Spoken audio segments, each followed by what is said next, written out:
Detective Inspector Pirbright? I'm Pirbright. Good-o. Warlock, hang 'em on a thread department. Forensic. Ah, Understand I might be able to help you, Squire. Yes, Mr. Detective Sergeant Love. So, what's been going on then? You didn't tell me much. No, I'm not surprised. I'm afraid we're all in a bit of a vacuum, Mr. Warlock. Good-o, just the job. I tell you what, Sid, why don't you go down and tell the lads to find a spade and do a bit of gardening. Places to try should be obvious enough, if there are any, of course.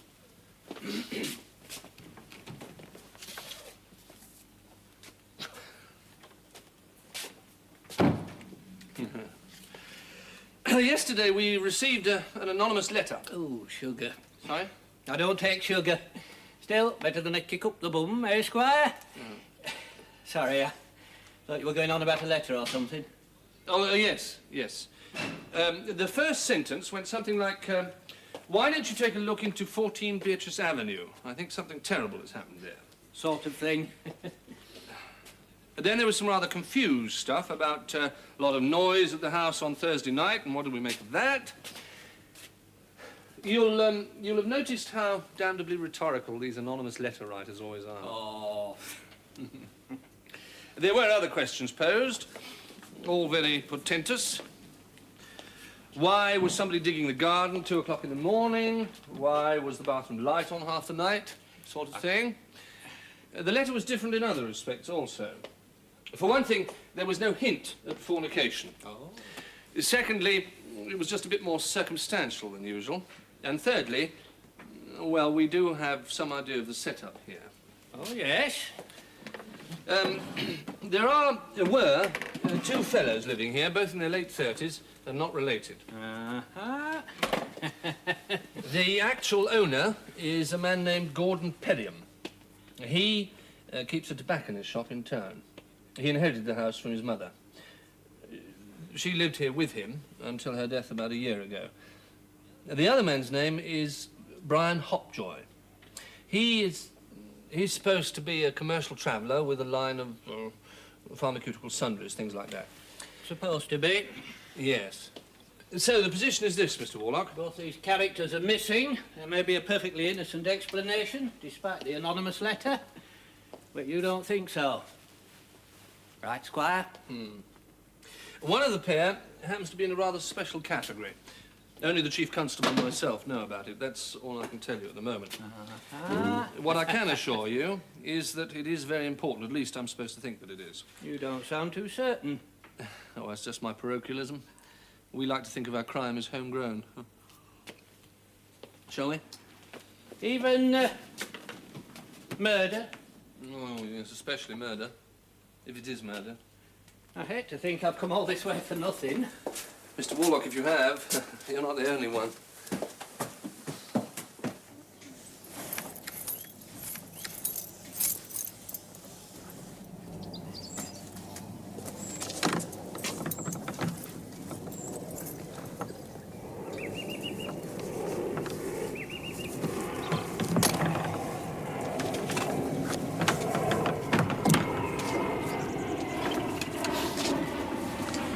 We found this tucked behind the hot water tank. Blood, of course, and what we think is human hair. You've checked for prints, of course. None. So much for the do-it-yourself kit. And the next, Squire? There and there. Splashed it about a bit, didn't he? Eh? And the next? There and there.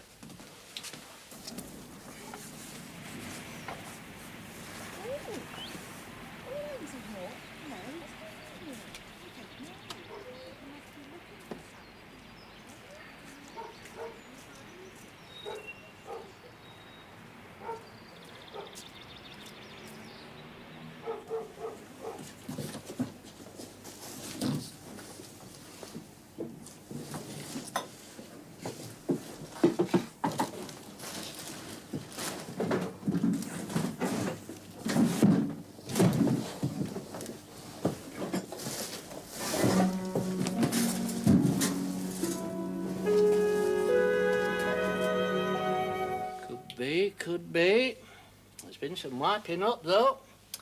Still enough for us to play with. Hello, hello.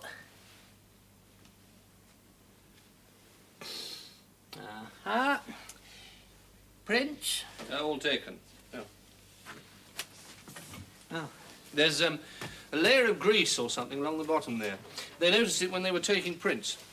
Well, you can feel it for yourself.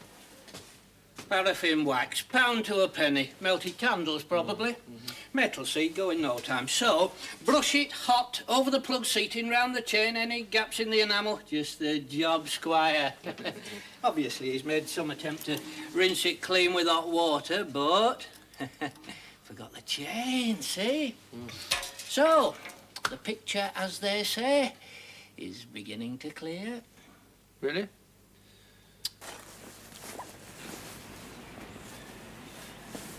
Sid?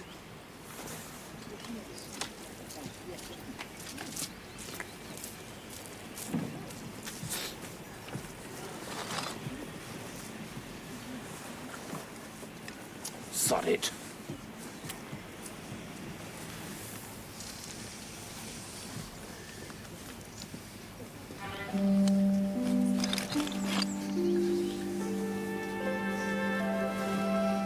Looks like a carboy. A what? A carboy. One of those big glass bottles they use for storing acid. Mind you, he was tidy enough. That's the only drop he spilled. So, best thing we can do then, Squire, is to have the drains up. You mean you want some of the bath water? Bath water? Good God, no. I mean Mr. Periam, or Mr. Hopjoy, in solution. Eh?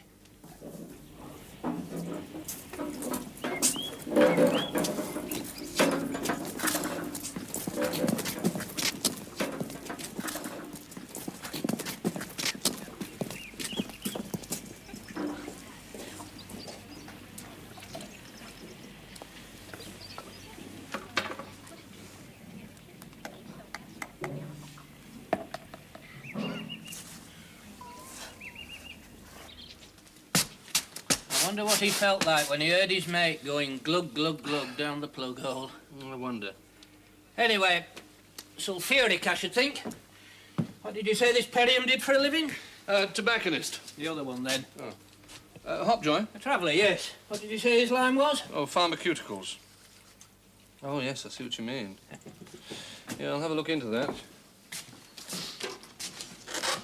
Aha. Blood purifying lozenges.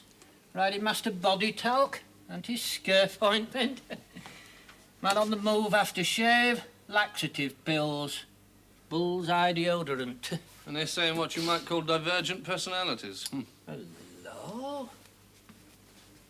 Eh? What's he been doing with this, then? Blood, see? Much the same as on the hammer. Oh, well, worth a gander. Eh, Squire? Mind you, I wouldn't take too much store by any prints that show up. If he had any sense at all, he'd be wearing rubber gloves, sloshing acid about and so on. Excuse me, Squire. Thank you. Find anything, Sid? Well, whoever wrote that... Oh, eh? Whoever wrote that letter must have had a good view of the back of the house. I've been asking questions, nothing so far. The best bet will be the people directly behind. A Miss Cork and her mother. Just are locked away somewhere. Woman next door thinks they might be visiting the old lady's sister. Doesn't know where. So I suppose we'll just have to keep knocking. The hairs on that hammer, they should tell us something, shouldn't they? Well, it's hard to say, really. You see, Squire, in itself, a hair doesn't tell us a great deal. It's comparative tests that are significant. Give me hair A and hair B, and I'll tell you if they're from the same head. With a reasonable degree of certainty, anyway. Chase that up, will you, Sid? Poke around their clothing. Anything else you can find? What about initialed hairbrushes? Oh, yes, rather. Initial hairbrushes, certainly.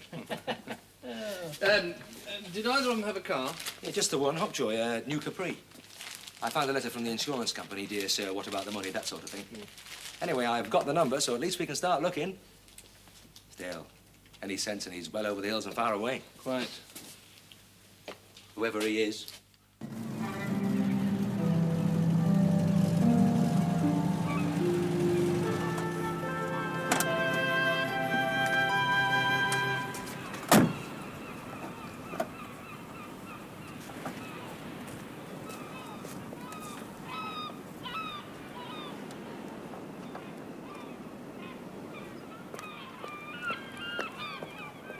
Funny, you know, when you think about it, leaving this hammer upstairs.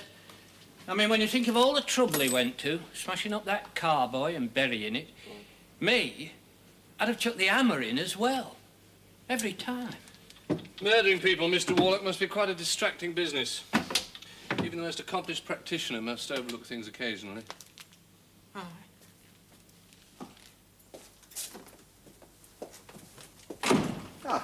Mr. Ross and Mr. Pumphrey. Gentlemen. How do you do, sir? Hello. Do sit down, all of you. I was just saying, Mr. Pirbright, that I'm sure our visitors will receive all the help they need from our local residents. Well, if they're handled correctly, yes, sir. Quite. If I may, Yes, please. I assume, Inspector, the Chief Constable here has explained the nature of our interest in this little affair of yours at Flaxborough. Well, as I understand it, one of the two missing persons, a man named Hopjoy, happens to be, One of our fellows, yes. Of course, you see how we might be placed. well, not precisely, no. Well, it simply means that, security-wise... Thimble Bay. Let's start from there, shall we? I don't have to tell you about the Thimble Bay establishment. Couldn't anyway, not above security 3. And you wouldn't be much the wiser if I did. But you'll understand that it's very much our pigeon. Hence Hopjoy. Amongst others, naturally. Well, that much I'd gathered. Of course, Thimbleby is not usually considered to be in our locality. Oh, dear. 27 miles might seem a long way to you, Inspector, but I mean globe-wise, that is to say, in a global context. We're, of course, aware that you've got quite enough on your plate without being too worried about what goes on a couple of counties away. It's just that we have to take rather long views in our job. Played any cricket at all, have you, Pirbright? The odd knock or two in my time, yes. Reason I ask is this. Picture Thimble Bay as the wicket. Security is simply a matter of placing fielders. Slips, cover points, a limit off, square check. Ah, now lacrosse I haven't played. What? Oh, yes, square check. Wrong game. Perfectly right. Full marks.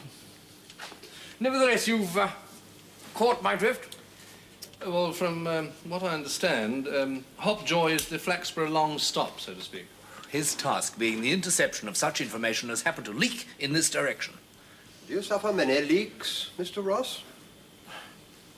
These are Hopjoy's reports. Pretty sensitive stuff. You'll appreciate I can't take you right into the picture. But what I can say is that what we have here suggests that he might well have been onto something. On to something indeed. We realize that Mr. Hopjoy was engaged in somewhat delicate work involving matters that did not concern us as mere policemen. However, what does concern us is the possibility of a crime having been committed. Now, let me be perfectly frank, Mr. Ross. To what extent do we collaborate in this affair? Oh, fully, I trust, Mr. Chubb. That surely is why we're here, to be kept informed, with the least inconvenience to your good selves. Kept informed, yes. Well, I had hoped for something rather more reciprocal. Eh? Well, if it turns out that your man has been done away with, the answer might very well lie in that briefcase. That's true. The trouble is this stuff hasn't been thoroughly processed yet. Our people gave it a preliminary feed through our section, but the report wasn't terribly suggestive. All the leads turned out to be green, with a negative linkage. Category C. Yes. Well, perhaps you'd better tell us how you see this business, Pirbright. Any ideas? Well, beyond the not particularly intelligent deduction that a man was possibly murdered in that house and his body disposed of, I don't think I have much to offer. Naturally, we assume that the body is either that of Periam or your man Hopjoy.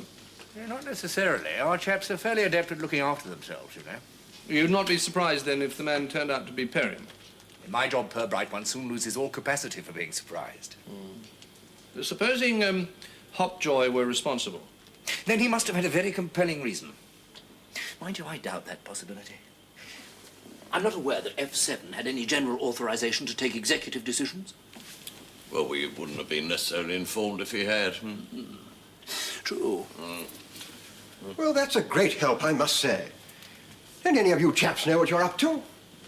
Pirbright. 4 years ago, I received a confidential request to give this fellow Hopjoy cooperation. As it happens, he never came to us for anything. But now it seems that something has cropped up that cannot be glossed over. And I have no intention of allowing my officers to temper their efforts to solve this crime with consideration for what you may regard as higher policy. It seems to me, Mr. Chubb, that you are totally unaware that this business involves top, I repeat, top security. No, that's not altogether fair. Mr. Chubb appreciates that this affair has certain delicate features, but a crime's a crime, and he's quite right to view it from the standpoint of the very fine policeman we all know him to be. Of course, the investigation must proceed as he thinks best. I ask only that we be allowed to assist with what specialized knowledge we have. That is, you proceed your way, gentlemen. We proceed ours.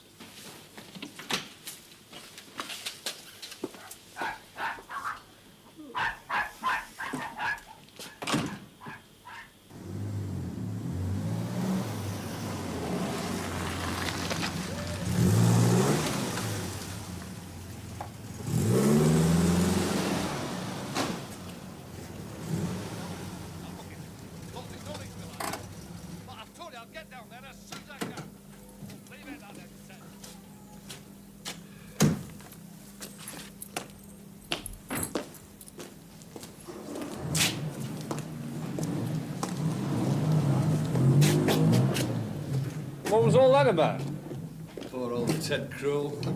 Keeps a farm out at Mumblesby. Why poor old Ted Crow? He's got his problems one way and another. Cap it all, someone's nicked half a side of pig he's had slaughtered. They're giving me some right old stick about it. I keep telling them, I said, fat lot of chance we've got of finding it now. Being nice thin slices all over the county. Oh.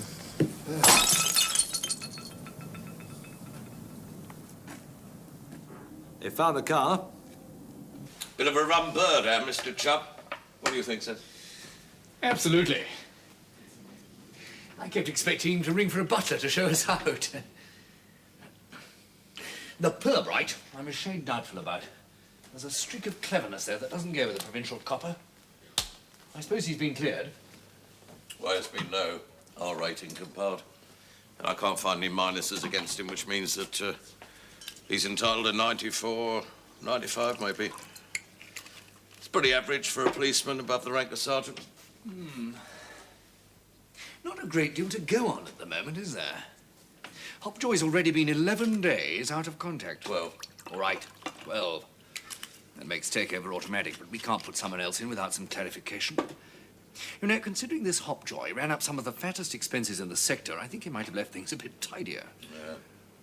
You still feel sure that he has been operationally negatived? They've got him all right. Poor devil. But we're not here to organise a wake. As long as we do our job of joining up the cut ends as quickly as possible, we can leave the bobbies to worry about what they think is the crime angle. Our chaps will see that nothing's let out. Well, the police are bound to consider this Periam deeply implicated. Periam? F7's landlord. Oh. That has been a thing. You can be sure our friends on the other side have arranged for some poor mutt to be implicated. No, there's nothing to suggest that Periam had anything to do with it. F7 seemed pretty confident. Did he now? Mr. Periam rated extremely high, as it turned out. Allowing for stability, depreciation, he rings up a 98.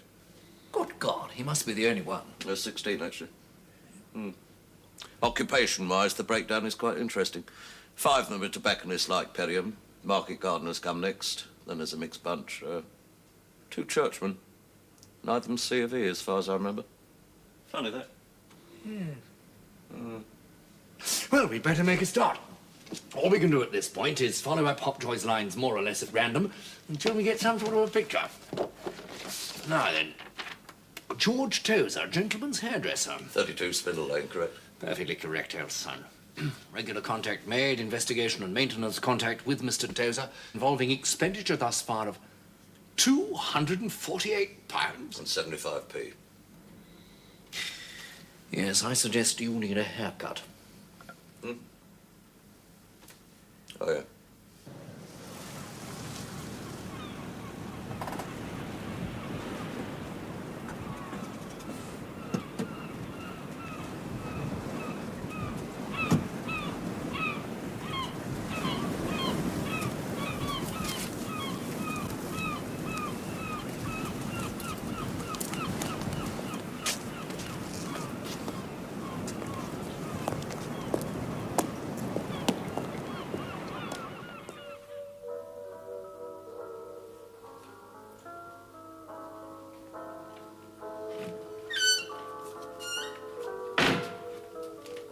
Inspector?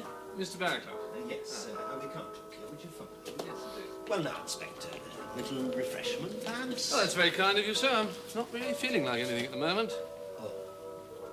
Of course, I'm on very good terms with your local chaps, very good terms indeed. In fact, I had a rather large hand in organising the last stag do. Indeed. Well, the reason I'm here is because I wish to verify the presence of a gentleman who I feel may be able to help me with a few inquiries. One of the staff? Oh, it's not that chef, is it? Now, what's he been saying? No, I think this man would be amongst your guests, Mr. Barraclough. Oh, that's a relief. The register, please, Stephanie. The register. Nowadays, you know, Inspector, the customer is somewhat more expendable than the... There is one slight complication, I'm afraid. I don't know the man's name. Oh. Oh, no, never mind. I can give you a choice of two. Ah. Now, Thank you so much, my dear. Sweet. Two names, you say? yes, one of them is Hopjoy. What's he been up to? Oh, you know this man, Hopjoy? Well, he spent quite a bit of time here, off and on, you might say. Oh, yes, we've always valued Mr. Hopjoy's custom. It's not about the account, is it? We're not worried about it, you know. Well, not really worried. Mr. Hopjoy has excellent credentials. Naturally, I cannot divulge them, but I dare say they'd surprise you, Inspector. Oh, yes. Oh, yes, indeed. Do you happen to know Mr. Hopjoy's occupation? Well, he's an agent. For some big manufacturing firm. An excellent position, I understand. And does he happen to be staying here at the moment? Not at the moment, no. We haven't seen him for quite some time. I should explain that he's not by way of being a regular resident, just the odd night, you know, when he happens to be... Well, when he happens to be covering this district. His car is outside. Oh, that? Yes. Well, it's on loan to a friend of his, isn't it? I say, it's the car you're inquiring about, is it? Well, not primarily, no. No, I want to talk to the driver. Mr. Periam? Yes, Mr. Periam. Has he been staying here long? Well, he booked in, last Wednesday. They're staying until the end of the week. They? Mrs. Periam. Mrs. Periam. Oh, sweet little thing she is. I say, if it is him that you want to talk to, might I suggest that you wait until you can get him on his own? Well, I mean, after all, sure you don't want to spoil their honeymoon, do you? And what might the name be of this friend of yours? Hopjoy. Brian Hopjoy. Mr. Hopjoy. One of my most regular regulars. I know him well. Very well. Matter of fact, I was thinking he might turn up this afternoon. Must be several days now since... Fancy you being a friend of Mr. Hopjoy. Oh, yes, George, he'll say to me. I'm meeting a friend tonight. And he'll wink. And I'll spruce him up like a show dog. And I'll feel trot with some little witticism about the account. Oh, you might tell him I've been asking kindly after him, by the way, sir. And then later on, I fall to thinking about him with his friend. And you know, it's rather nice to get that feeling of having played a part and helped things along and made sure there was no harm done. Harm done? How can harm be done between friends? Oh, easiest thing in the world, sir. Easiest thing in the world. But I see you've not quite taken on. You've not caught on to my meaning, so to speak. Excuse me, sir. Like that for me.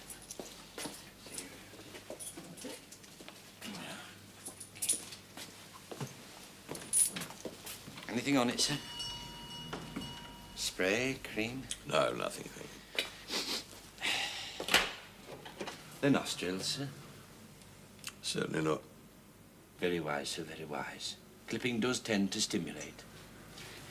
I personally find the best answer to what we vulgarly call the hairy nose hole is to fire it a couple of times a year like a railway embankment, you know. You, in the same line as Mr. Hopjoy, are you? Same line. What do you mean, line? Well, it's not for me to say, really, is it? I mean, if you are, you are. If you're not, yeah. Would Mr. Hopjoy's friends be your friends by any chance? We have one or two mutual acquaintances. Why? I was thinking in terms of the ladies, sir. The best friends of all. Ladies? Quite. I don't quite see how my social life could be the slightest interest to you. Just as you like, sir. I only try to be of service in these matters. As I'm sure your old friend Mr. Hopjoy will tell you. I really can't see you've any need to worry about old Bry, you know. He's a bit of a rolling stone. Surely somebody's got to be reported missing, officially, before you chaps start looking into things. I mean, why would anyone want to report Bry missing? Well, some of the neighbours are getting a little apprehensive, I believe. And there are one or two circumstances that we do feel need an explanation. Shall we? The fact is, we've taken the liberty of looking in your house. But why? I can't understand it, really. I can't. When did you last see Mr. Hopjoy? Well, it was one day last week, Thursday night. At the house? Yes, Night before the wedding? that's right. We were married on the Friday. Tell me what happened Thursday. Well, I drove over here after breakfast and brought some things, mine and Doreen's. I'd arranged to move into the hotel the day before the wedding so everything would be ready. Doreen has a horror of things going wrong, you know. Big day and everything. Anyway, I spent the day over here killing time, toddling around, having meals. I went to bed quite early, about 9 o'clock, I suppose, and I was just dozing off nicely when the telephone rang, and it was a girl. Well, I was a bit muzzy being woken up like that. I didn't even ask her name, but she said that she was ringing for Brian and that it was important that I went over there right away. And then she rang off. Well, don't know what I thought, but before I knew what I was doing, I was driving back to Flax. Brian was at the house on his own. Well, naturally, I thought there was something wrong, but he just said he felt like a bit of a chat. Well, strictly entre nous, he was a bit, tiddly. All that way for nothing. Well, quite frankly, had it been anybody else, I'd have blown me top, but it's no good getting waxy with old Bry. It's water off a duck's back. Anyway, he'd been very decent about letting us have the car and everything, so I humoured him a bit, I suppose, and I left. But I certainly lost some sleep that night. Doreen must have thought I'd been on the tiles when I turned up at the registry office. No, you mustn't take that seriously. She's very sweet. She's very loyal.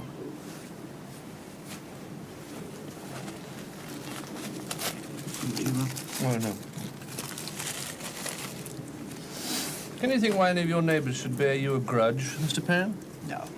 No, they're quite decent old sticks, most of them. Not that I have much to do with them now that Mother's passed on. Why? Well, you see, we've received an anonymous letter. It seems that somebody overheard you and Mr. Hopjoy having a row last Thursday. A very violent row. But that simply isn't true. I mean, I told you I was a bit tetchy at being dragged over for nothing, but there certainly wasn't a row. Nothing like that. Sorry, wind in the willows. Did you expect Mr. Hopjoy at your wedding? Very much the bachelor gay as old Bry. He said that if I was determined to meet me doom, he wasn't going to be an accessory to the fact. Well, that's the way he talks, you know. He's very dry. And yet he lent you his car. Yes, well, I used to have an old banger, but when I sold it, I never got round to... Look, I'm not quite sure about this anonymous letter business. I mean, what's supposed to have gone on? Simply this, Mr. Periam. We believe that Mr. Hopjoy might have come to some harm in your house. Harm? What kind of harm? Murder, actually. Oh, well, this is dreadful. I mean, my God, you don't mean that you've actually found a... Body? No, I don't suppose we shall now. Well, it's getting a bit chilly. Shall we stroll back to the hotel? Walter Anderson. Contact made April of last year. Nothing specific report-wise. Expenditure? £137, listed as general expenses, nothing detailed. Not awfully encouraging, I would have thought. Hello, what's this?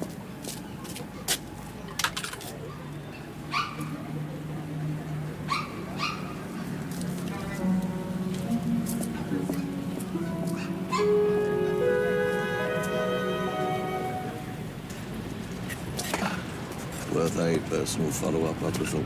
Indeed. And of course, as unobtrusively as possible.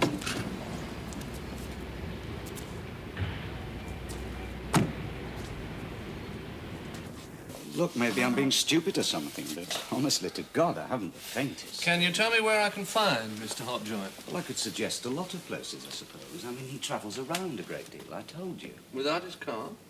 Well, there's public transport, I suppose. Well, I don't know. You see, his employers are as anxious as we are to find him. His employers? Well, I suppose you chaps were genned up all along. Well, you can see why he should nip off without so much as a buyer leave from time to time. He was quite often away, sometimes 3-4 nights in a row. And you were never anxious on his account? Not really. Well, I suppose I should be. But after all, what he does is very necessary, isn't it? I mean, we'd properly be in the soup if it wasn't done by somebody. No, I mustn't spoil me dinner. As a matter of fact, I really ought to be getting ready. My wife will have finished her bath by now. You know, this won't do, Mr. Periam, will it?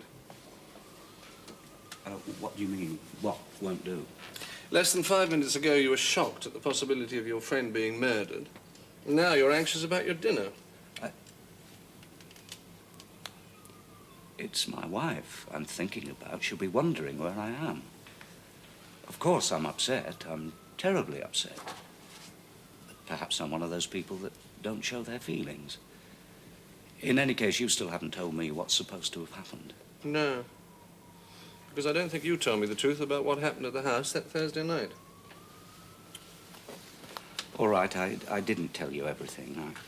I didn't want Doreen's name dragged into this, if you must know. It was to do with her, you see.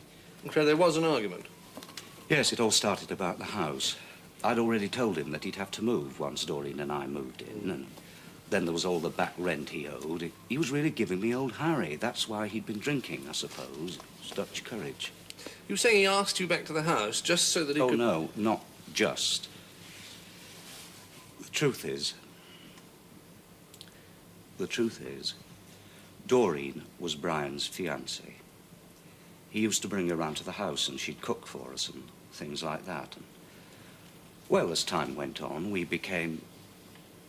Well, I was more at home than Brian. Well, that's how it was. But it was terrible having to face him day after day, knowing that I'd let him down, that we were... But I just couldn't tell him. And neither could Doreen. She hadn't got the heart pocket. So we decided we'd get married and we'd face the music afterwards. It sounds a rotten thing to do, but... I don't know. So it isn't true, then, that he lent you the car for the honeymoon? Or that he knew you were getting married, even? No, I said I was going off on holiday on my own. I told everyone else the same thing, as it happens. So how did he know you were getting married? And how did he know where to telephone you that night? I don't know. But it wasn't him that telephoned, remember? I suppose it was a friend of Brian's that had heard something from someone Doreen had confided in. Well, you know the way women are. They sometimes say things when they really know they shouldn't. And she's very trusting, his Dor. She's a bit too trusting at times. So what you're saying is that there was no violence that night? No physical violence? No, there was no fisticuffs or anything like that. He was shouting a lot. I don't know whether anyone heard. Well, I suppose they must have done. Well, of course, he was shouting at me. I couldn't complain. Good God, I had pinched his girlfriend without having the courage to... Well, what I'm saying is that if he did behave badly, he was entitled to. Look, I really must be going up to my wife. Yes, I think I'd better have a word with her, don't you? Oh, well, I'm really not sure. I don't think I really have much choice, do you, Mr. Periam? Shall we ask her if she'd care to join us? Well, it appears to be what is known as a betting slip. Correct. Are you saying this Mr. Anderson gave it to you? Not a question of giving, more of taking. No, not with you. I believe this is yours, sir. Betting slips, Mr. Ross, are a symptom of one of our little local weaknesses. We collect a good many of them. It isn't the innocent things like bus tickets and jam labels that pass unchallenged, Mr. Chubb. It's rather the obviously illegal ones. Betting slip? Horse is taken for a betting slip. I mean, what else could it be? What else, indeed? 25 pence each way, needlework. Sandown Park, 2:30. Needlework, Mr. Chubb. Well, the name of the horse, Mr. Pumphrey. Horse is the name of the horse. But now think about it, association-wise. You mean look for the name of the jockey? I mean needlework. Needle, sewing, thimble. Thimble Bay. Attractive, wouldn't you say? Delightful. Perhaps just a tidge too obvious. I'm for the pre-selected pseudonomic code myself. Impossible to break, of course. I'm sorry, I can't agree association-wise. What matters most is that our friend's main communication lines are being confirmed. It's our immediate task to follow them. I'll say this for F7, he left some pretty positive leads. What do you know about a Mrs. Bernadette Crowe? Husband's a farmer. Place called... Mumblesby. Yeah. Well, what I suggest, gentlemen, is that you speak with Mr. Pirbright. He knows about those sort of things. And now, if you'll forgive me, the hounds are anxious to stretch their legs. A desire I'm sure you appreciate only too well. I think we can acknowledge then, quite frankly, between the three of us, Mrs. Periam, that until quite recently you were a particular friend of Mr. Hopjoy's. I told the Inspector, Dal. He does understand how things were. He just wasn't the right one. It does happen, you know. Of course. It must have come as a bit of a surprise to him. Oh, he was bound to be upset, of course he was. But I honestly think it was his pride that was hurt more than anything. Wouldn't you say so? I mean, from experience. Jealousy isn't always a question of hurt pride, Mrs. Periam. From what your husband has told me, Mr. Hopjoy took it rather badly. The Barney in the bathroom, Dal. Remember, I told you. I suppose I was a bit of a beast to him, really. The thing is, you see, he was so happy-go-lucky, I honestly didn't believe he could be so jealous. Well, it was my fault, really. I should have told him much sooner. Fancy you and old Bry having a ding-dong over poor little me. Well, not a ding-dong exactly, Dal. It was Bry that flew off the handle. I hardly got a word in edgewise. You, you did some housekeeping at Beatrice Avenue, did you not, Mrs. Periam? Oh, I popped in occasionally during the week since Gordon lost his mother and everything. Did any of Mr. Hopjoy's friends visit the house? Not while I was there. I don't think he brought anyone home, did he, Gordon? No. No, he's always a bit of a dark horse in that respect. Mind you, you have to remember the job he does. Do you know what job Mr. Hopjoy was doing, Mrs. Periam? I suppose I do, really, in a way. I don't want to get him into trouble or anything. I don't think that possibility any longer exists. Him skipping off, you mean? Oh, but he often does that. That's why he told me a little bit about his job. He didn't want me to imagine the worst, as they say. So, Mr. Periam, what we can say is then that you were at the house that night. There was an argument, but that when you left him, he was perfectly all right.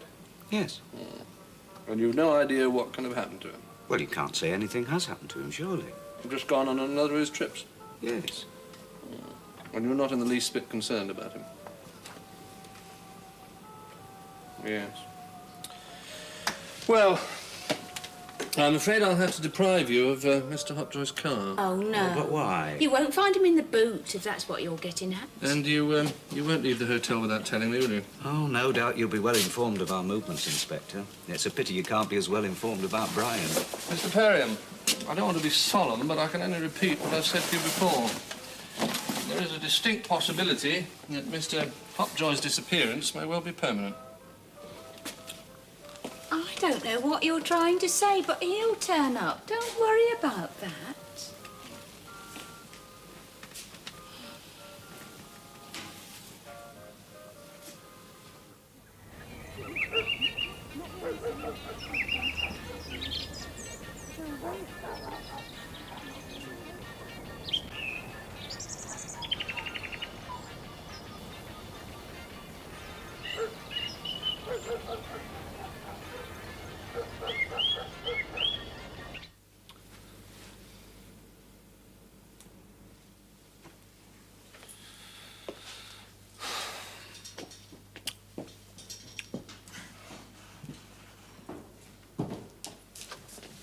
Any news? No, still away.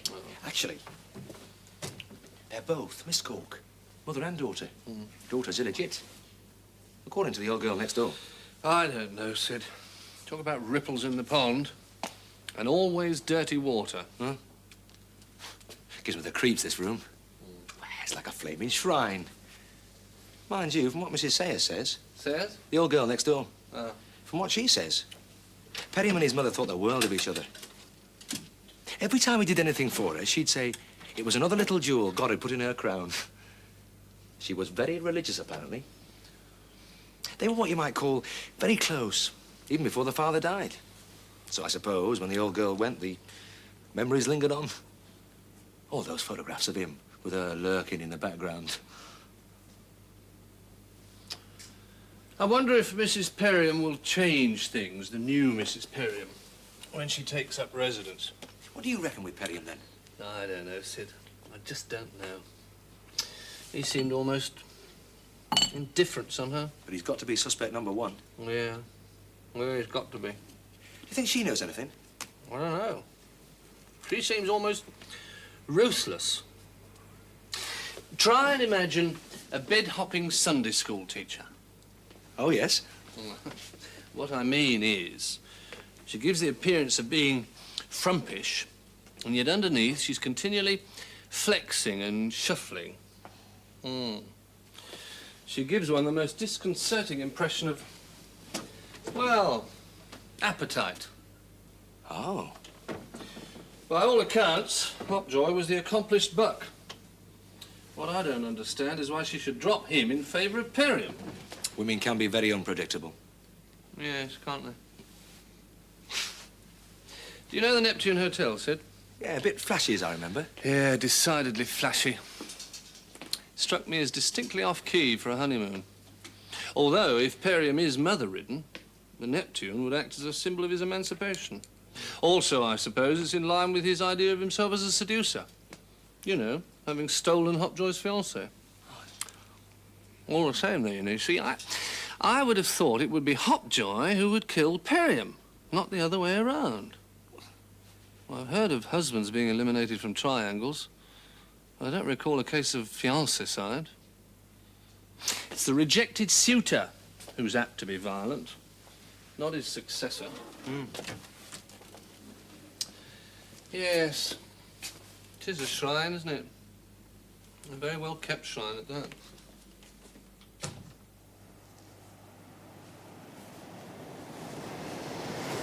It's my fault as much as yours. Truly it is.